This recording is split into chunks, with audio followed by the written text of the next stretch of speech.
서점이 미어터지는 불금을 꿈꾸는 책 팟캐스트 금요일 책에 빠지다 16회 시작하겠습니다.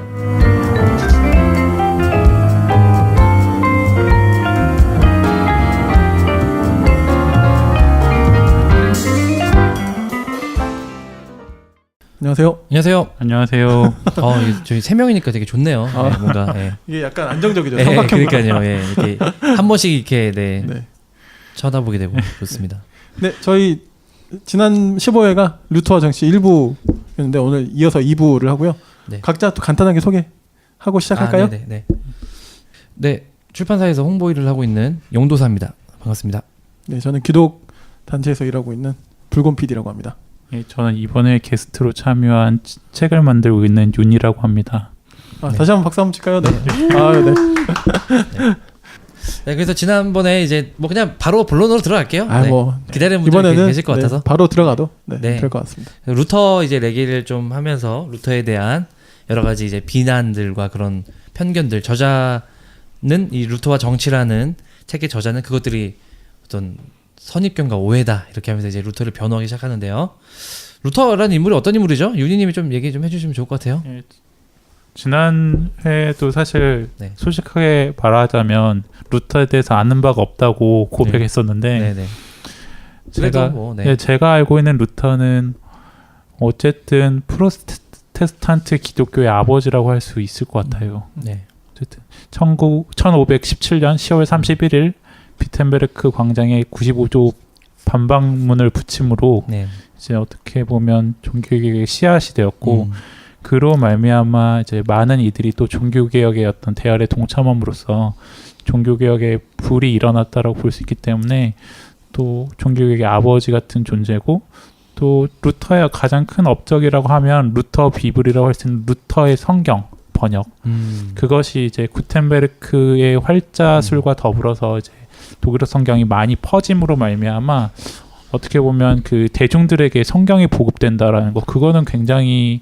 큰 거였던 것 같아요. 그 전까지는 뭐 라틴어 의미도 모른 채 미사가 진행되고 이제 예배가 일어났지만 이제 그걸 하나하나 다 검토해가면서 이제 독일어 성경을 만들어냈다는 거 그게 굉장히 큰 것 같더라고요. 그래서 읽었는데 루터는 그렇게 번역을 직독직해를 한 게 아니라 그 독일어로 한번 읽어보고 그게 이제 이해가 되면 옮기는 방식으로 했다고 그래서 이제 그것들이 이제 성경이라는 게 오직 이제 솔라 스크립투라고 하는 정신이 어떻게 보면 많은 대중들에게 침투되게 했다라는 거 그건 굉장히 이제 루터가 시대의 아들로서 이제 했던 가장 큰 업적 중에 하나가 아닐까라는 생각이 듭니다. 그러니까요, 우리가 일반 학교에서 세계사 배울 때 루터 듣잖아요. 마르틴 루터. 이건 교회사 안에서만 배우는 게 아니고 세계 역사 안에서 정말 혁명적인 인물 중 한 사람이어서 그런 어떤 지위 그런 위치라든지 그런 업적은 정말 무시할 수가 없을 것 같고요. 예. 근데 또 그에 반해서 루터의 어떤 또 다른 모습들을 이제 물고 늘어지고 이제 비판하고 그런 목소리도 적지 않는 것 같아요. 어쨌든 독일이 이제 세계적으로 나치와 이제 유대인 학살, 홀로코스트 이런 어떤 것들을 자행했고 그 이후에 계속 이제 반성하고 이제 그런 것들 성찰하는 역사에 살면서 저자에 의하면 그런 모든 원인이 루터에게 다 화살이 가고 있는데 그것은 명백한 이제 오해고 선입견이고 고정관념이다. 내가 한번 변호해보겠다 이렇게 이제 들어가는 책이죠. 예, 그래서 좀 저는 되게 그 약간 딱 눈이 딱 갔었어요. 예. 저도 루터 관련된 책들이 쏟아져 나오면서 이제 어떤 책을 읽어야 할까라는 고민이 이 팟캐스트를 듣는 분들에게 많은 고민이 있을 것 같아요. 그 종교 관련 루터 관련해서 뭐 이렇게 지금 장바구니 넣으시거나 좀 눈여겨 보신 거 있으세요 혹시? 책을 살 수가 없는 상황이라서요. 지금 네. 예. 네네. 이게 책을 못 사도 나중에는 그 장바구니 놀이라고 있어요. 장바구니 되게 재밌잖아요. 네. 장바구니 좀 한 지금 700만 원치 있어요. 그거 비우게 네. 한번 해줘야 현실로 네네. 돌아오는데. 그러니까요. 저는 액수 계산해서 쿠폰을 어떻게 써야 되나 항상 그 고민이 들더라고요. 아, 몇만 원 이상 네, 막 이런 거. 몇만 원 네. 어떻게 해서 최대한 이제 네. 할인 카드를 써가면서 이제 어떻게 싸게 살 수 있을까를 고민하는데 어쨌든 최근에 이제 종교개혁 관련 방송들도 굉장히 많이 방영되고 있고, 맞아요. 예 네. 그리고 책들도 그에 발맞춰 많이 나오고 있어서 이제 많이 고민이 되는데 이 책 같은 경우에는 제가 루터에 대해서 가지고 있던 어떤 강력한 루터 옹호주의자가 이제 기존 대중들이 가지고 있는 어떤 루터에 대한 이미지를 이제 반박해주고 그거에 맞게 현실적으로 이제 그 증거 자료들을 대가면서 사료들을 대가면서 이제 루터가 그런 사람이 아니었어. 너네 그런 루터에 대해서 그렇게 오해하지 말고 루터가 나치에 대해서 협조적인 논리를 제공한 것도 아니고 루터는 굉장히 이제 사회 관심 없는 그런 사람들이 아니라 루터 교회에 있는 사람들은 이제 사회에 굉장히 저항적이었다. 그러니까 두 왕국 이론이라는 게 어떻게 보면 하나님 나라 세속을 굉장히 분리시켜서 생각하게 만드는 이론이어서 하나님 나라 시민들은 하나님 나라대로 살고 세속은 세속대로 살아가라라는 의미로 받아들일 경우에는 이제 그냥 세상에 대한 참여는 굉장히 부족하게 들리고 이제 하나님 나라로 그냥 잘 살면 되고 세상은 세상대로 잘 살아야지라는 그런 이야기들을 오해하기 쉬운데 그게 아니라 어느 정도 일정 요건이 충족되면 저항의 일정 요건이 충족되면 적극적으로 저항하라. 이것이 이제 루터가 가르치고 있는 어떤 저항에 대한 이야기다라고 이 책에서 설명하고 있는 것 같아요. 맞아요. 네, 지금 결론 스포일러 다 하셔가지고 네, 네, 좋아요. 네, 좋고요. 네, 마치도록 하겠습니다. 네, 약간 얼굴이 하얘지셨어. 아니요, 네, 좋고요.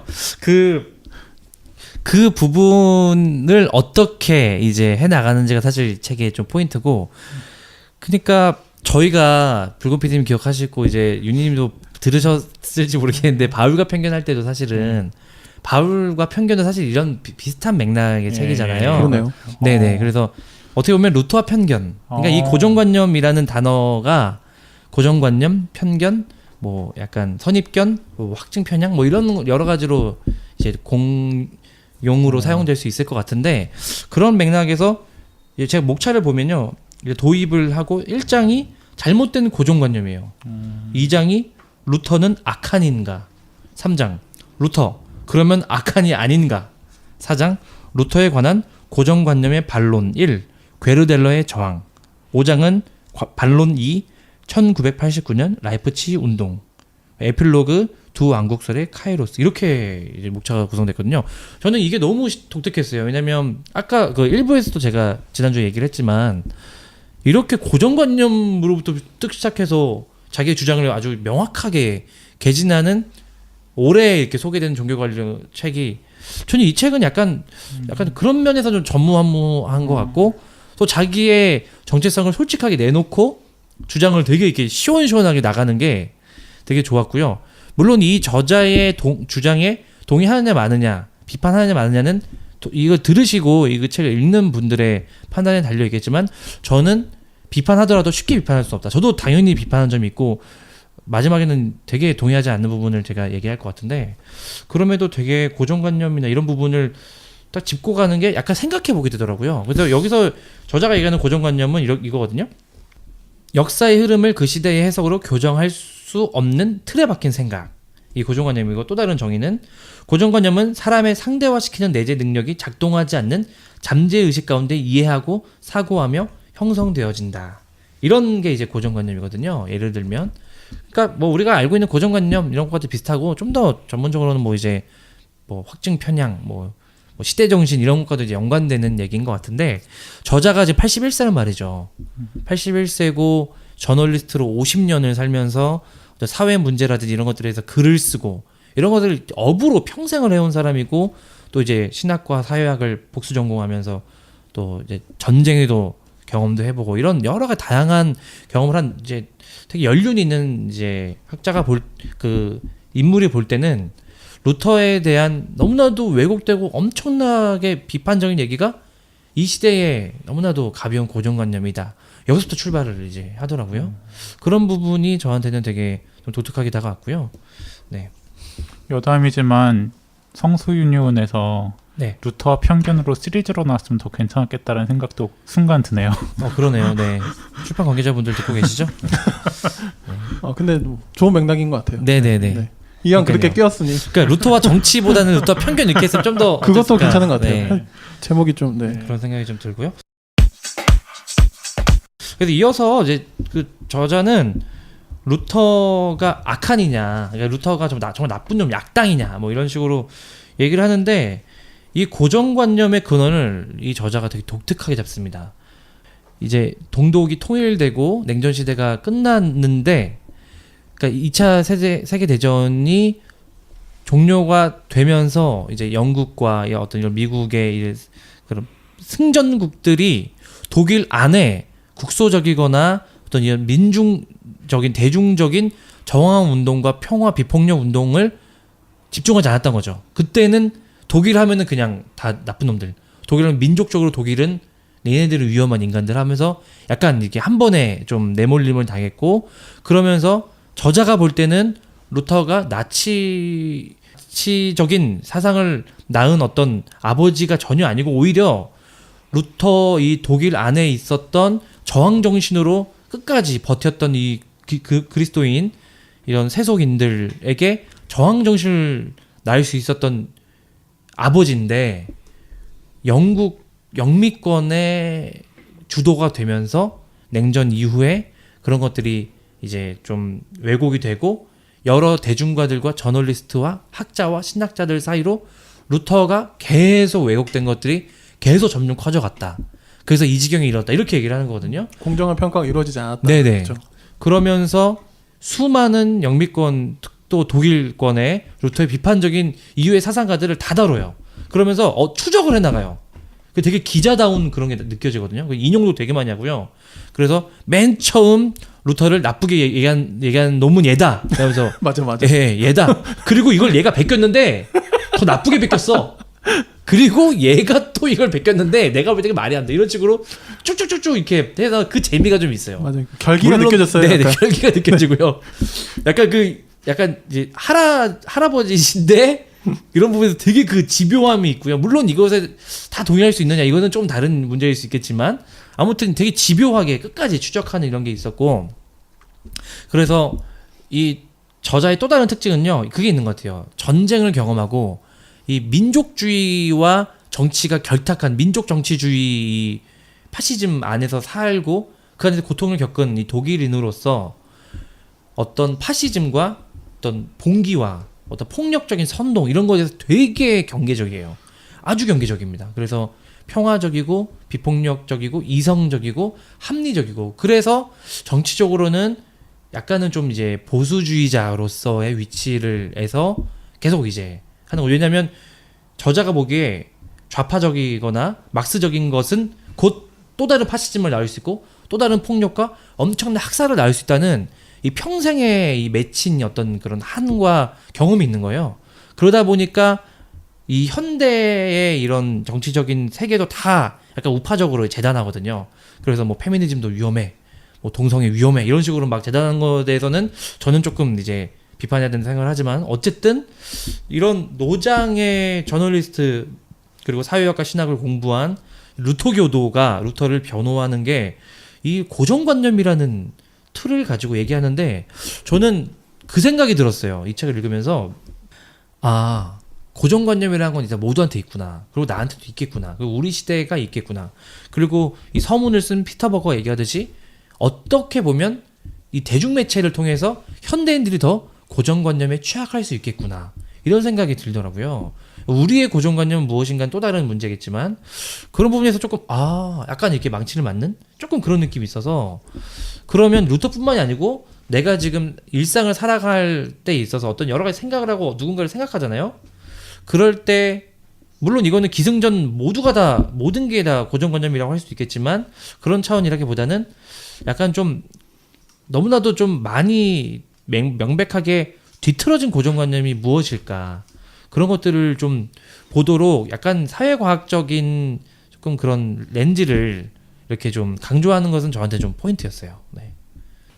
저는 말씀을 들으면서 들었던 생각이 그렇다면 세상을 바꾸려면 어떻게 해야 될까요? 짱돌을 들어서도 안 되고 봉기를 해서도 안 되는데 과연 조용조용하게 이렇게 얘기를 한다고 해서 과연 세상을 바꿀 수 있었을까라는 생각이 그냥 들었어요. 왜냐하면 루터 같은 경우도 뭔가 반박을 하고 거기에 뭔가 이제 테첼의 그 운동전 떨어지는 어떤 그 면벌부 판매가 어떻게 보면 이제 그 95개조 방법론을 붙이는데 결정적인 이제 동인으로 작용을 했지만 그도 결국에 전쟁을 경험할 수밖에 없었고 종교 간의 전쟁은 그 당시에 이제 비일비재한 일이었고 이제 이슬람에 대해서도 굉장히 어떻게 보면 과격한 입장을 취한 면도 있는데 과연 이제 시대의 어떤 아들들 뭐 루터든 칼뱅이든 뭐 쯔빙글리든 그 종교개혁자들이 과연 어떻게 세상을 바꾸었던 것인지에 대한 어떤 의문이 생기고 과연 이제 아무리 얘기를 해도 이제 내 얘기를 들어주지 않을 때 취할 수 있는 방법들에는 뭐가 있을지 거기에 대한 의문이 생기는 것 같아요. 그래서 저자가 두 가지의 실예를 이제 들잖아요. 그러니까 저자가 살았던 도시의 라이프치히의 시장이었던 칼 프리드리히 괴르델러와 라이프치히 평화혁명 혹은 촛불기도회 혹은 동독 월요 시위 이게 다 같은 표현인데 이 두 가지 인물과 운동에 포커스를 집중하는데 이게 좀 달라요, 결이. 맨 처음 괴르델러 시장은 거의 한 30여 년 동안 반히틀러 저항운동, 이게 쉽게 말하는 히틀러 죽이려고 하는 가담 그 비밀 그 세력이었거든요. 그러다가 결국은 잡혀서 이제 체포돼서 이제 처형됐는데 이 괴르델러도 루터의 저항론, 두 왕국론에서 영향을 받았다고 이제 기술하고 이 라이프치히 평화혁명은 교회에서 시작된 비폭력 촛불 기도회였어요. 근데 이게 시민들의 동독 이 공산주의 세계 이 시대 안에서 사람들이 모이면서 나중에는 몇만 명이 모이고 그럼 지금도 이 라이프치히 평화혁명을 기리는 이 1년 한 번씩 예를 들면 저희가 작년에 촛불 혁명 이 쇄수주의 개혁 이후에 어쨌든 우리도 우리 대한민국이 세워진 이후에 대통령을 그 국민이 직접 탄핵한 최초의 역사적인 사건이잖아요. 저는 그것과 조금 계속 겹쳐서 보이더라고요. 그러면서 이 저자는 디트리 보네퍼를 되게 많이 데리고 오거든요. 그러니까 디트리 보네퍼를 루터교의 보수적인 신학자로서 계속 데리고 오면서 영미권의 자유주의 신학자들을 많이 비판합니다. 왜냐하면 이 저자가 보기에 그들은 세속과 두 왕국을 하나로 뭉개버리고 세속과 결탁하고 인간으로부터 시작해서 하나님에게 올라가려는 아주 잘못된 방식이거든요. 자유주의 신학을 쉽게 비판하듯이. 근데 보네퍼는 오히려 하나님으로부터 시작하려고 씨름했고, 근데 또 독특하게 이 저자는 비폭력 저항을 강조하는데 보네퍼는 사실 암살 시도하다가 보네퍼도 처형당했잖아요. 그러니까 약간 이 루터의 비폭력 저항의 약간 이 스케일을 되게 거친 면목부터 약간 이 대중의 평화 시위까지 아우르는, 그러니까 루터의 사상은 기본적으로 되게 변증법적이고 되게 다양하고 되게 복잡해서 하나로만 이루어질 수 없기 때문에 그 세상의 상황에 맞게 그리고 어떤 자연법과 그 두 왕국론의 성경에 의거해서 이렇게 살아가는 이런 것들을 좀 강조한다는 생각이 들어서 토마스 민처 이 급진 종교개혁의 아버지 혹은 제세르파의 아버지라고 하는 토마스 민처의 농민 봉기 운동을 되게 비판하거든요. 되게 재밌는 거는 기본적으로는 우리나라에도 최근에 제세르파 이런 게 많이 알려져서 루터를 비판하는 주요 논제 중 하나잖아요. 루터가 그 농민 봉기들에서 반대했다. 제후들의 결탁해서 편에 서서 농민 봉기를 반대했기 때문에 루터는 진정한 개혁자가 아니고 오히려 우리가 앞으로 주목해야 될 진정한 개혁자는 토마스 민처다. 이런 얘기들을 논의들이 많이 나오고 있는데 저는 그 논의들에 기본적으로 동의해요. 왜냐하면 루터는 사실 너무 많이 우리가 얘기를 했고 토마스 민처나 제세르파나 그런 급진 종교개혁은 우리가 모르거든요. 근데 그럼에도 또 다시 돌려서 저자가 얘기한 걸 좀 사사시 보면 또 이해되는 측면이 있거든요. 그러니까 루터가 볼 때 농민 봉기는 하나의 어쨌든 루터는 질서론이 있었고 자연법 사상이 있었고 그렇다고 해서 모든 권위에 다 순종해야 되는 것은 아니고 그 권위가 하나님에게 명백하게 위반됐다는 어떤 조건 하에서 당연히 우리가 저항을 할 수 있고 거기에서는 폭력도 이제 감수해야 되고 이런 어떤 조건들이 있었는데 루터가 보기에 민처와 그 농민봉기는 그런 조건이 있지 않은 상태에서 그냥 막 무턱된 폭동 이런 식으로 이제 좀 결을 이제 좀 세우는 거거든요. 그런 면에서 저는 조금 더 자세하게 들여다볼 수 있는 그런 포인트가 좀 있었던 것 같아요. 네, 변증법적이라는 말이 굉장히 동의가 되는데, 그러니까 어떻게 보면 제세파도 굉장히 변증법적인라고 할 수 있고 루터교도 어떻게 보면 굉장히 변증법적인 것 같아요. 그러니까 뭐 제세파 같은 경우에는 굉장히 평화를 추구하지만 어떤 면에서는 굉장히 그 민처의 어떤 봉기처럼 폭력적인 면도 내재하는 거고, 또 루터교 같은 경우에는 그 보네퍼의 말이 결국에는 가장 와닿는데, 선을 행하려면 적극적으로 죄를 지을 수밖에 없는. 네, 맞아요. 그러니까 그 정의를 네. 실현하고, 그러니까 이 나치를 끝내기 위해서는 히틀러의 암살을 가담할 수밖에 없는, 더 적극적으로 가담할 수밖에 없는 그 모순 속에서 그의 신학이 드러나고, 그것이 이제 루터의 저항 정신으로 표현되는 게 아닌가라는 생각이 들어요. 결국에는 이제 하임나라와 세속 이 두 왕국에 있어서 굉장히 분리주의적인 입장을 취하는 게 어떻게 보면 루터의 기본적인 생각인데, 그것에 대해서 이제 약간 소극적으로 보는 성향이 이제 루터의 성향인 것 같고, 이제 칼뱅 이후의 개혁주의라든지 어떻게 보면 기본 장로교도들이 가지고 있던 생각들은 적극적으로 사회에 참여해서 변혁시키고 이 세상을 하나님의 세상답게 만들어가자. 그렇기 때문에 약간 적극성과 소극성의 대비로 저는 굉장히 많이 느껴졌거든요. 네, 맞습니다. 그러니까 우리나라는 기본 장로교가 거의 대부분이잖아요. 그리고 루터교는 정말 희박하고, 루터교 목사를 만나는 거는 거의 이제 어렵고 쉽지 않죠. 네네. 그런데 너무나도 이제 좀 단순하게 표현하자면 장로교의 칼뱅주의 혹은 개혁주의는 어떻게 보면 한 왕국론인 거죠. 그러니까 세상을 개혁해야 되고 세상을 변혁시켜야 되고, 물론 그게 단순하게 막 그냥 세상을 정복하자는 정도는 아니지만 여러 가지 성찰이 있지만, 루터의 두 왕국론은 그것에 대해서 아주 변증법적이고 훨씬 더 신중하고, 그러니까 왜냐하면 그렇게 가다가 어떤 정치 세력과 결탁하게 되고, 근데 그런 부분에서 저는 이 비판 되게 유효한 것 같아요. 왜냐하면 우리나라의 그 기독교 세계화 운동이라든지 개혁파 어떤 세계 변혁주의 운동 이런 것들이 지금 결과적으로 수십 년이 지나고 나서 지금 이 사회에서 기독교가 어떤가를 봤을 때 이 결과 열매가 어떤지를 알 수 있거든요. 그럴 때 실패했다고 보는 것은 거의 명백한 것 같고요. 그런 상황에서 왜 실패했는가 라고 했을 때 완전 그 밑바닥에 있는 원리부터 다시 돌아봐야 되는 건 맞고, 그런 부분에서 훨씬 더 이런 세속 정치 영역을 변증법적으로 다시 한번 보게 되고, 우리는 하나님 나라에 속했지만 이게 아우구스티누스가 맨 처음 두 도성, 두 왕국론을 가져왔지만 루터는 그걸 다시 이제 현실의 그 모든 그리스도인 만인 제사장의 참여로서 다시 이제 변혁시켰거든요. 그런 차원에서 두 왕국론과 이 그리스도인 정치 참여, 정치 신학, 이것이 어떻게 이렇게 연결될 수 있을지를 좀 알 수 있을 것 같아서 그런 부분 좋았고요. 그러니까 이런 얘기를 이제 하다 보면 이 책은 기본적으로 어려운 책입니다. 제 생각에는. 저도 어렵고요. 그러니까 이거는 루터에 대한 어떤 개론서나 입문서가 아니고 약간은 조금 심화된 루터 변증서기 때문에 이거에 대한 어떤 논의를 좀 이제 알아야 읽을 수 있는 책이어서, 네, 물론 이제 도전해 보시는 건 좀 권해드리는데, 일부에서 제가 솔직히 말씀드리는 그 부분도 좀 이제 감안해 주셨으면 좋겠고요. 네, 뭐 그렇습니다. 네. 지루한 평일지 찾아온 불금, 그동안 못 읽은 책을 읽자구. 결국에 남는 건 마음의 양식, 그리고 전보다 성숙한 당신. 금요일 책에 빠지다. 라이프치히라는 공간이 굉장히 독특한 것 같아요. 그러니까 이게 동독 지역이었잖아요.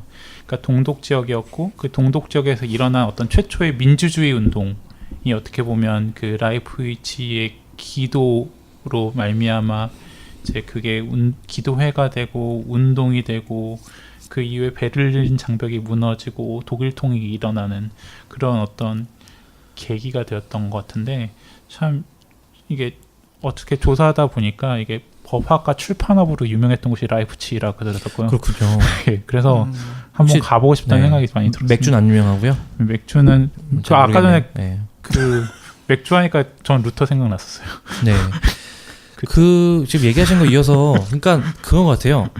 우리가 독일을 잘 모르잖아요. 네. 그러니까 독일 하면은 뭐 아는 게 정말 몇 개의 어떤 조각들밖에 모르고 전차군단 이런 거. 이 독일을 평생을 살아온 사람에서 독일의 내부자의 시선에서 지금 보는 거라서 독일의 문화나 역사나 이런 거를 알아야 이 책의 이 저자의 주장을 좀 더 알 수 있겠구나 이런 생각이 개인적으로 들었어요. 약간 동독과 그치. 서독의 통일 그리고 나치즘과 그 이후의 몰락과 그것에 대한 반성과 회복과 이런 것들과 또 루터교 교회의 결탁과 자유주의 신학자들이 나치즘에 결탁했던 일들 그 이후에 이제 또 다시 또 이제 성찰하고 그 이제 그런 것들을 우리는 이제 주변에서 전해 듣기만 했고 이 안에 내부자의 시선으로 보는 거기 때문에 그냥 딱 봤을 때는 이거 약간 좀 이상한데 볼 수 있지만 저자의 이 삶이 온전히 녹아든 책이어서 이게 약간 쉽게 판단하기는 좀 어렵지 않을까 이런 생각이 좀 개인적으로 들었어요. 네. 그리고 저는 그 운동들을 보면서 느끼는 생각이 결국에는 이제 기도의 힘이 과연 존재하는가, 기도가 어떻게 이제 사회를 변혁시키고 이제 변화시켰는가에 대해서 약간 보수적인 그리스도인이라면 약간 이런 거에서 인사이트를 얻을 수 있지 않을까라는 생각이 들었어요. 그래서 네. 이제 기도회가 그러니까 목회자들이 사실 어떻게 보면 굉장히 사회를 변혁을 일으킨 거잖아요. 물론 그 사회 자체가 기본적으로 기독교 문화를 가지고 있었고 사실 종교라는 게 사실 중세 이후에는 사실 기독교밖에 없었기 때문에 이제 기독교 개혁이 아니라 종교 개혁이듯이 사실 우리 지금 이 시대에 어쨌든 이제 약간 시대는 많이 다르지만 분명히 유럽도 다원주의화 되어 가고 있고 다양한 종교가 이제 공존하는 그 시대에서 어쨌든 그때는 뭐 지금처럼 난민이 많이 유입되고 뭐 외국인들이 그만큼 많지는 않았었겠지만 그럼에도 불구하고 어쨌든 그 기도회라는 것이 어떻게 사회적 운동으로 이어지고 목사가 이제 어떻게 정치에 어떻게 참여하고 또 그리스도인으로서 이 세속에서 어떻게 살아갈 것인가에 대한 그 인사이트를 충분히 이 책이 주고 있다라는 느낌이 얘기를 하다 보니까 드는 것 같아요. 그러니까 되게 재밌는 포인트가요. 저도 되게 비슷한데요. 이 저자가 루터 신학도 제대로 공부하고 루터 신학을 사회학적인 이제 공부를 통해서 약간 변호하고 이런 공부를 제대로 한 사람이잖아요. 그래서 기자 경험도 있고 이러다 보니까 루터교를 보수적으로 되게 변호를 하는데 신학적으로 되게 멋지게 변호해요. 그러니까 보네퍼를 계속 가져오면서 뭐라 그러냐면은 이신칭이가 이제 붉은 PD님도 잘 아시겠지만 세간점이라든지 이 성서신학적으로 이신칭이가 되게 비판을 많이 받았잖아요. 우리도 잘 아는 이제 뭐 톰 라이트라든지 제임스 던, 뭐 이피 샌더스 그 이후에 이어지는 수많은 이제 그래서 루터는 성경을 잘못 읽었다. 루터는 성경을 되게 잘못 읽었고 다시 성경을 다시 루터의 시각이 아닌 정말 성경 그대로를 우리가 읽을 때 루터의 성경 해석은 좀 많이 좀 오류가 있다. 그래서 그런 논의가 지금 되게 많잖아요. 그래서 막 책도 많이 나오고 근데 이 저자는 약간 좀 다른 맥락에서 아까 기도 얘기하셨잖아요. 그 피터 버거의 말을 인용하면서 뭐라 그러냐면 내면의 종교가 주는 이 내면의 변화가 실제로 세상을 변화시키는 거에 아주 중요한 동력이었다. 역사적으로. 이건 사회학자의 말을 빌려서 하는 거니까 근거가 있는 거잖아요. 그러면서 이 루터의 신앙이 주는 그 내면화된 신앙, 이신칭이 나의 믿음으로 오직 은혜로 구원받는 이 이신칭이라고 하는 이 내면화된 신앙. 우리 한국 교회에서는 이 내면화된 신앙 때문에 윤리적으로 실패해서 비판을 받는데 오히려 이 저자는 이 내면화된 신앙이야말로 실제 독일을 바꾸고 독일을 통일시키고 장벽을 붕괴시키고 히틀러 암살에 가담할 수 있는 용맹함과 어떤 그런 두려움이 없는 그런 삶을 살 수 있도록 도와준 게 바로 이 이신칭이의 내면화였다. 이렇게 얘기를 하거든요. 저는 그 포인트도 되게 독특했어요. 그런 부분을 가지고 아까 이제 세상을 어떻게 바꿀 수 있을 것인가 이런 얘기를 하신 거잖아요. 결국은 진짜 그리스도인은 세상 속에 살 수밖에 없고 세상에서 어떻게 살아갈 것인가가 사실 이제 기독교인의 가장 큰 문제일 수 있을 텐데 그런 부분에서 저는 이 저자가 되게 근본적인 부분들 건드리고 있는 건 맞는 것 같고요. 그것이 실패하든지 성공하든지 근본적인 부분을 짚어서 거기서부터 다시 논의를 보도록 하는 그 어떤 강점은 있는 것 같다는 생각이 많이 들었어요. 네. 그리고 아까도 살짝 얘기했지만 계속 우리 대한민국 최근에 이 촛불혁명이 저는 생각이 났거든요. 어떤 정치적 좌우 이런 걸 떠나서 정말 하나의 거대한 사건이었고, 그리고 전 세계가 주목한 게 바로 비폭력이었잖아요. 비폭력으로 누가 어떤 인물이나 어떤 단체나 누군가 주도한 것이 아닌 대중이, 그러니까 이 모인 사람들이 하나의 주체가 되어서 계속 몇 달을 겨울을 버텨내면서 결국은 이 적폐를 이렇게 청산해내고 이런 역사를 보면서 루터가 실제로 엄청난 영향을 끼친 독일도 이 동독 월요 시위가 100만까지 모이고 그랬거든요. 우리도 그때 100만까지 모이고 막 그랬잖아요. 그렇죠?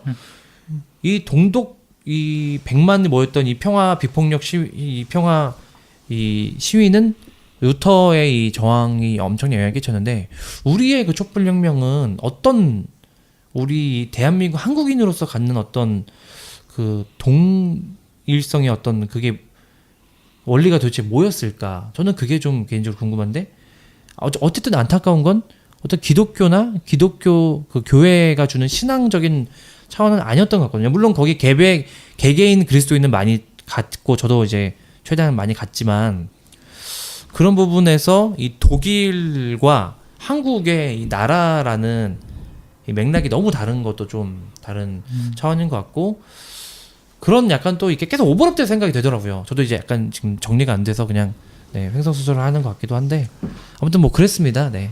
그러니까 루터가 바꾸고자 하는 세상이 뭐였는지, 정말 지금 우리가 개혁해야 될 대상은 누구인지 무엇인지 비교하는 게 굉장히 큰 작업인 것 같아요. 그러니까 많은 이제 좀 센 얘기일 수도 있는데, 지금 그러니까 기독교가 개혁의 주체가 아니라 개혁해야 될 대상이라고들 많이 얘기하잖아요. 그러니까 루터가 바꾸고 싶었던 것들을 이뤄냈을 때 그 사회는 어떻게 변화했는지, 과연 우리가 바꾸고 싶은 것들, 종교개혁이라든지 아니면 개혁이 필요한 대상들, 뭐 적폐청산이라는 얘기로 많이들 하지만, 그것들이 일어났을 때 어떠한 변화들이 일어날 것인지 한번 상상해보는 것도 이제 역사를 공부하는 이유가 되지 않을까라는 생각을 해봅니다. 네, 그래서 저는 한 가지만 더 좀 얘기를 하고 싶은데요. 다 이제 계속 이어지는 얘기 같은데, 평생을 산 80대가 된 이 사람, 독일 출신, 루터교 출신의 이 사람이 볼 때 독일에서 루터로 대표되는 루터교 혹은 교회는 이제 완전히 소수거든요. 그러니까 이제 기본적으로 루터는 국가교회가 이제 있잖아요. 그럼에도 어떤 참된 신앙인으로 자기가 예수 그리스도를 주로 고백하는 신앙인으로 사는 것은 되게 소수고, 대중이나 언론이나 이런 데서도 루터라든지 이런 기독교를 되게 이제 완전 상황이 달라진 거죠, 예전에 비해서.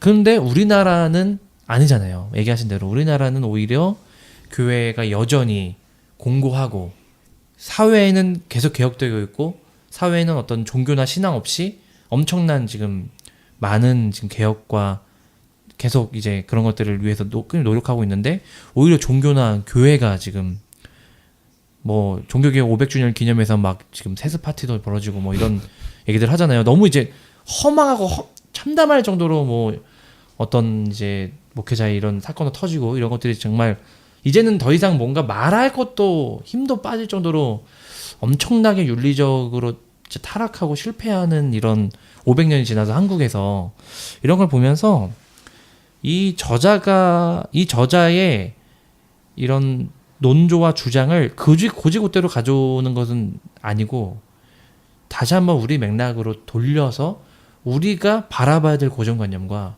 우리가 변증해야 될, 비판해야 될 그런 대상과 그런 어떤 문제의식이 뭔지, 그걸 좀 고민하는 게 되게 중요하겠다. 개인적으로 이런 생각이 좀 들었어요.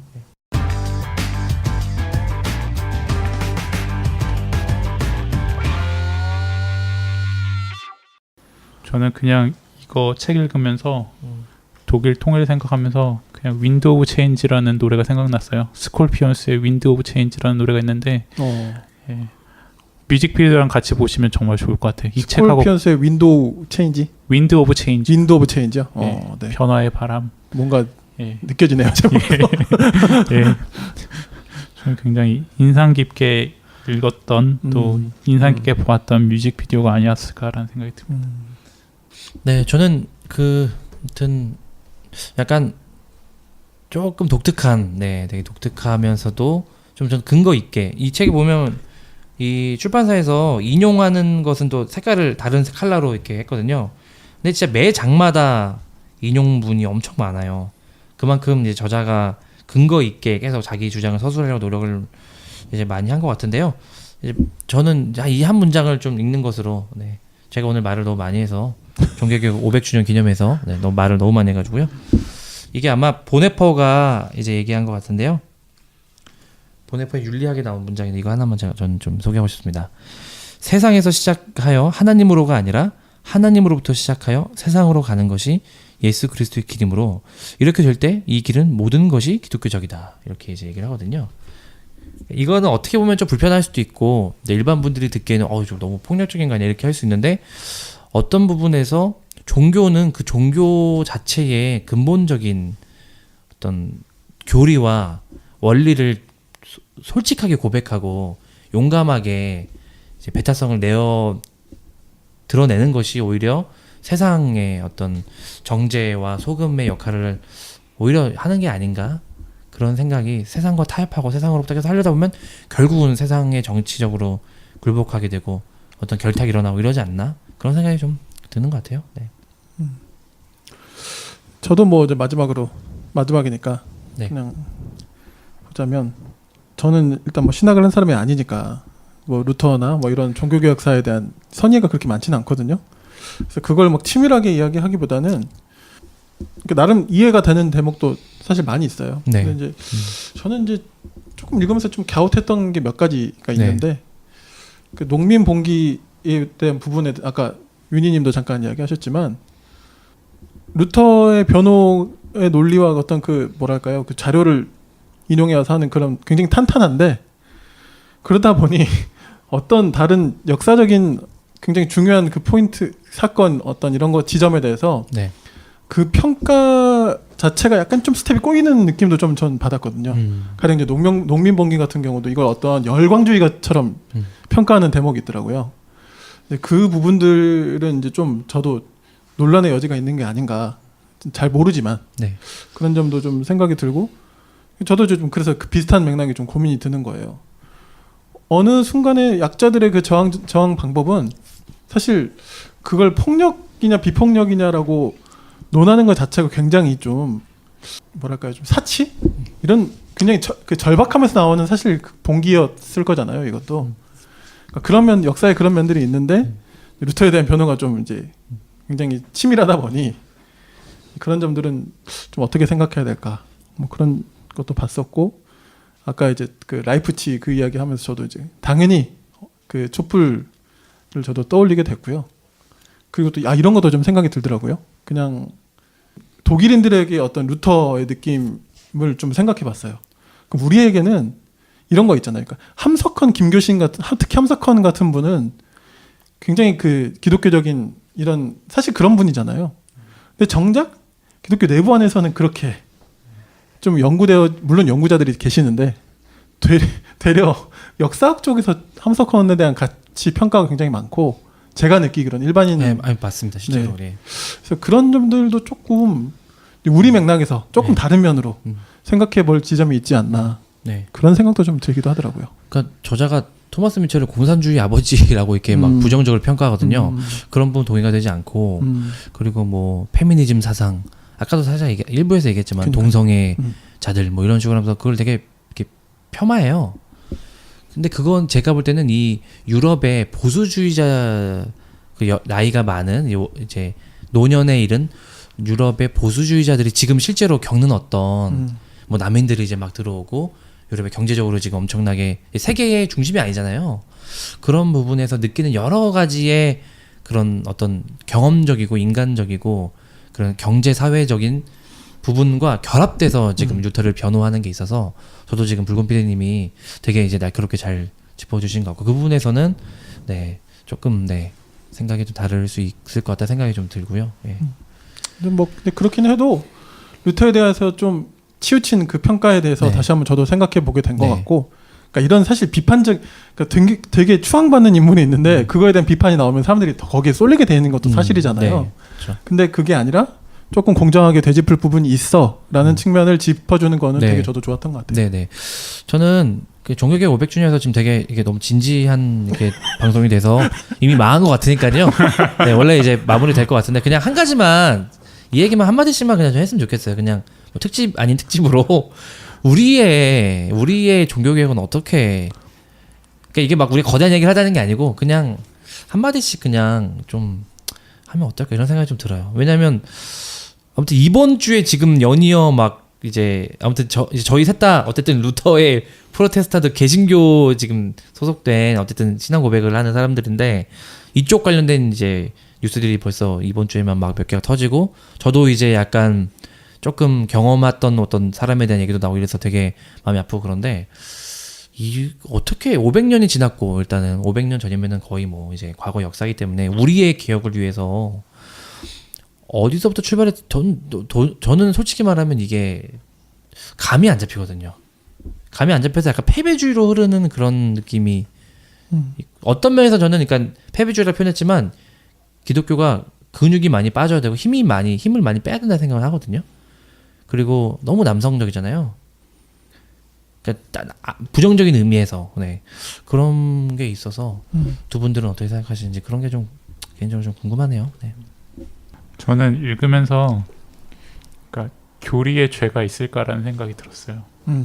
그러니까 교리에는 다양한 측면들이 있고 그 두왕국 이론이 이제 너무 체제 유지적이고 본기를 억제하며 또 하나님 나라 세속을 굉장히 분리해서 보기 때문에 되게 참여하지 않고 저항하지 않는 것처럼 보이지만 네. 그 안에 분명히 저항 정신이 있고 이제 세상에 참여적인 정신들이 들어 있는 것처럼 그 교리 자체보다는 그 교리를 취사 선택하는 사람의 문제라는 생각이 많이 들고 모르겠어요. 이 점에 대해서는 굉장히 동의하지 않으실 분들도 많고 이제 모르겠지만 저는 어쨌든 역사적 맥락 속에서 어떤 교리의 형성 과정과 그 어떤 사건의 형성 과정들을 추적해 나가는 건 굉장히 의미가 있고 우리가 그 역사적 흐름 속에서 어떤 영향을 받으며 어떤 물길 속에서 우리가 지금 떠내려 왔는가 이제 우리는 사실 떠내려 왔다는 생각이 많이 들어요.